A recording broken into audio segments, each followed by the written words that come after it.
ప్రగతిశీల యువజన సంఘం తెలంగాణ రాష్ట్ర కమిటీ సమావేశం నిజామాబాద్ జిల్లా నిజామాబాద్ నగరంలో జరుపుకుంటా ఉన్నాం.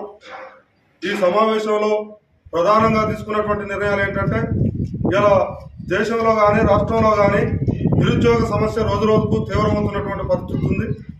ఈ నిరుద్యోగులు వాళ్ళ ఉద్యోగ ఉపాధి అవకాశాలు లేక అనేక మంది పెడదోరణ పడుతున్నటువంటి పరిస్థితి ఉంది.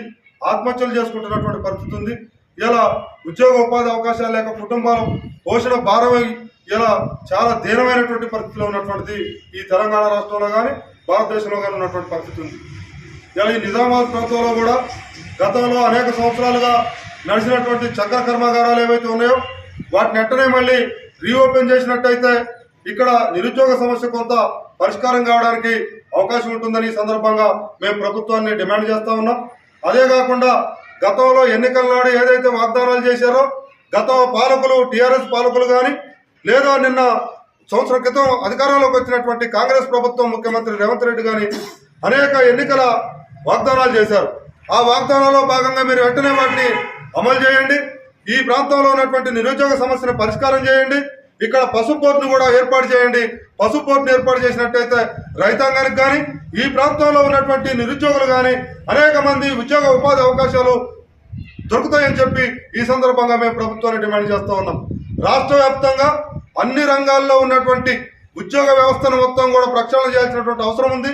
వెంటనే ఒక భారీ జాబ్ క్యాలెండర్ను కూడా ప్రకటించాల్సినటువంటి అవసరం ఉంది. ఒక శ్వేతపత్రాన్ని విడుదల చేయాల్సినటువంటి అవసరం ఉంది. ఈ రాష్ట్ర వ్యాప్తంగా ఉన్నటువంటి అన్ని ఖాళీలని వెంటనే భర్తీ చేయాల్సినటువంటి అవసరం ఉంది అని ప్రగతిశీల యువజన సంఘంగా మేము డిమాండ్ చేస్తా ఉన్నాం. రాబోయేటువంటి కాలంలో ఈ నిరుద్యోగులు మొత్తం కూడా ఐక్యమైనట్టయితే గత పాలకులకే పట్టినటువంటి గతి మీకు కూడా పడుతుంది. కాబట్టి ఇప్పటికైనా ప్రభుత్వం ముఖ్యమంత్రి రేవంత్ రెడ్డి మీరు ఇప్పటికైనా ఆలోచించండి, పునరాలోచించండి.